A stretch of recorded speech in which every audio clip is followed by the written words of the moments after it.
Welcome to Beyond the Coverage. I'm Chris Horner. In today's episode, we are just days away from the 25 Vuelta a España beginning, so we start having to talk about, of course, Visma Lease Bike's Jonas Vingegaard. He is 100%, no doubt about it, the hands-down favorite to win the 25 Vuelta a España. But in the 2025, Jonas Vingegaard has not shown spectacular form. To be honest, Visma Lease Bike has not shown fantastic, spectacular form throughout the 25 season. You'll go, Chris, they won the Giro d'Italia with Simon Yates. Yes, I remember the Giro d'Italia. It was spectacular, Col de Fineste. But that came down to a tactical battle where Richard Carapaz and Del Toro from UAE Team Emirates, the Mexican rider, had a duel back there that was causing chaos as those two guys were looking at each other. Simon Yates, who was third on the general classification, went up the road, lashed up at the summit there of Col de Fineste with one Wout van Aert, and of course wrapped up the 25 Giro d'Italia. But that was a tactical win. That was not outright winning, being the outright 100% favorite or best rider on stage 20. It was a tactical win. And that's what makes racing the Giro and the Tour of Spain so spectacular over the Tour de France, that the teams come with a little bit less power and tactically they make mistakes all the time. We only have to go back into the 23 edition where Jumbo-Visma made tactical mistakes and they were attacking Sepp Kuss left, right, and center. Now, you come here to Beyond the Coverage and the Butterfly Effect for the tactical knowledge that I bring to you guys and the accurate storytelling of each of the stages. I like to think this is not a recap channel. I like to think that when I read articles like this one I'm highlighting here from Cycling News, where they said Jonas Vingegaard was so dominant in the 23 Vuelta a España, and where they said Sepp Kuss was getting dropped on the Angliru, and they're talking about how Jonas Vingegaard, who finished second on the general classification, should have won in 2023. Basically, that's what the article said. I'm here to say, no way, that should have never happened. In fact, I would tell you that the 23 Vuelta a España, the American rider, the second American to win the Vuelta a España, was hands down the best rider at the 23 Vuelta a España throughout the 3 weeks. Was Primož Roglič and Jonas Vingegaard getting better in the last week of the Vuelta a España in 2023? Sure they were. But tactically, they had gained some time back on the American Sepp Kuss because the American rider had what? He had his hands tied behind his back because every time Jonas attacked, when we're talking about the stage 13 victory, and Jonas Vingegaard's going up the road, putting time into Primož Roglič and Sepp Kuss, tactically, Jonas Vingegaard had the ability to go up the road because Sepp Kuss tactically was stuck back there watching the other riders that are racing for the general classification while his teammate was going up the road gaining time.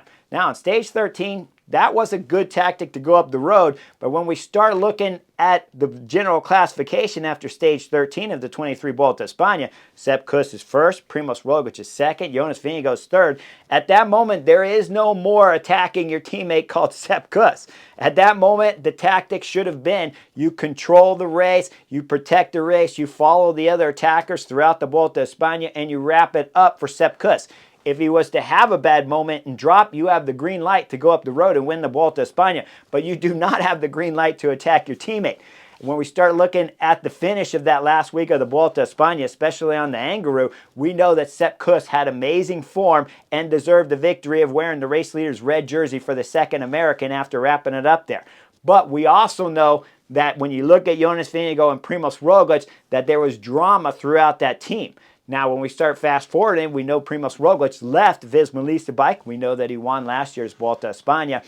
But we know there's tactical mistakes and chaos throughout the Giro d'Italia, and we're going to see some tactical mistakes if we're lucky here throughout the Vuelta a España in 2025. Now, when we start looking back in the articles, again, from Cycling News, we start seeing the repeat stuff of saying that, well, this race is unpredictable. No race is unpredictable if you go into it with a strong team. When we start looking at the teammates there for Sepp Kuss and Jonas Vingegaard starting the 25 Vuelta a España, well, we know they have some depth. We know Wilco Kelderman's here. We know Ben Toulet's riding here. We know Dylan Van Barley's here. We know my man Victor Campenaerts. We know Axel Zingel's here. And we know Jorgensen, the American rider, Matteo Jorgensen, who finished the Tour de France, is the 8th rider here for Visma Lease Bike. So there should be no chaos if you're coming into the 25 Vuelta a España in your Visma Lease Bike and you have Jonas Vingegaard on 100% form. But throughout the 25 season, Jonas Vingegaard has not been 100% of his form. He has been good. Remember, he won Algarve, but he lost on the summit climb. He won the individual time trial, won the general classification.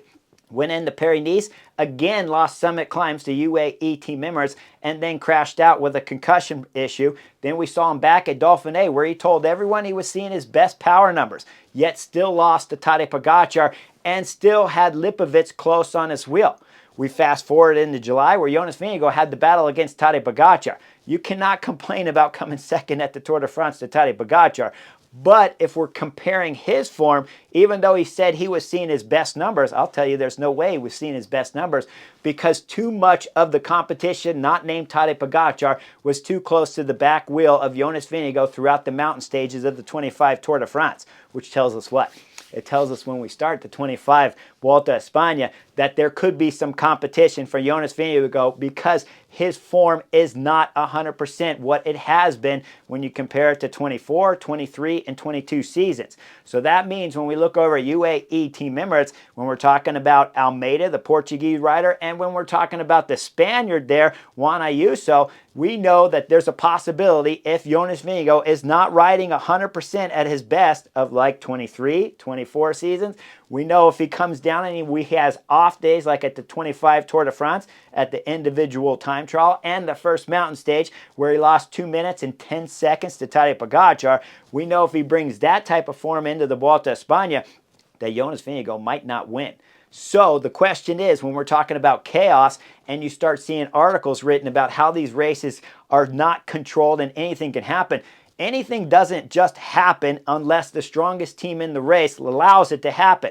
If you go back into last year's 24 edition, stage 6, it was Primoz Roglic, Red Bull Bora Hansgrohe's director sportif, that tactically made a massive mistake to let Ben O'Connor go up the road and gain massive time on Primoz Roglic. Yes, Primoz Roglic was able to take that time back, but he did not take that time back dominantly throughout each of the mountain stages. He had 2 good mountain stages, and then he had to protect the race leader's jersey from Ben O'Connor and from other riders like Enric Mas at last year's 24 edition.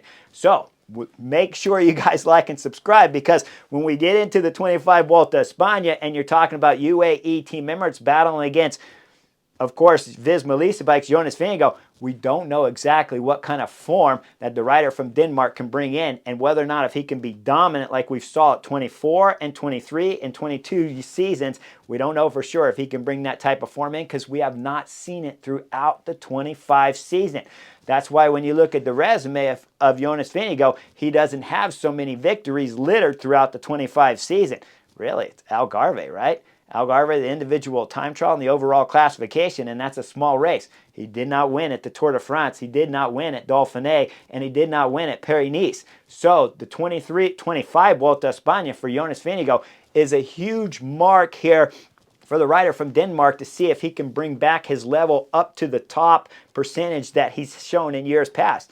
If that's the case, if the director sportif, who's quoted as saying, we know we want to win the general classification for Jonas Vingegaard. So if that's the case, when we start looking at the stages here at this year's 25 edition of the Vuelta a España, there should be no chaos. If you come in with the strongest team starting the 25 Vuelta a España, what do? You control the race every stage. You bring it into the final mountain stage, the final mountain of the mountain stages, and it's littered with mountain stages here at the 25 Vuelta a España. So if they control the stages, bring it into the final climb, and Jonas Vingegaard has truly his best form. I have not seen his best form since 2024. So if he has his best form, he should be able to ride away from everyone on the final mountain of the mountain stages coming up here real soon. Remember, guys, stage 2 starts climbing here at the Vuelta a España in 2025.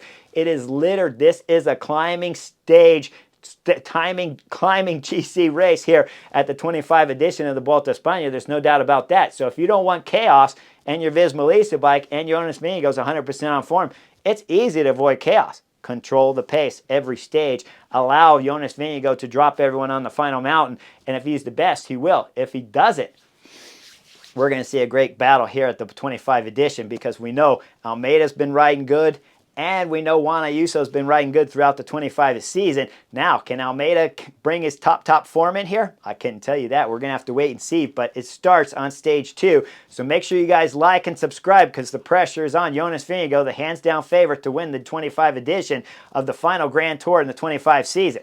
Like and subscribe. I'll see you guys for the next edition real soon.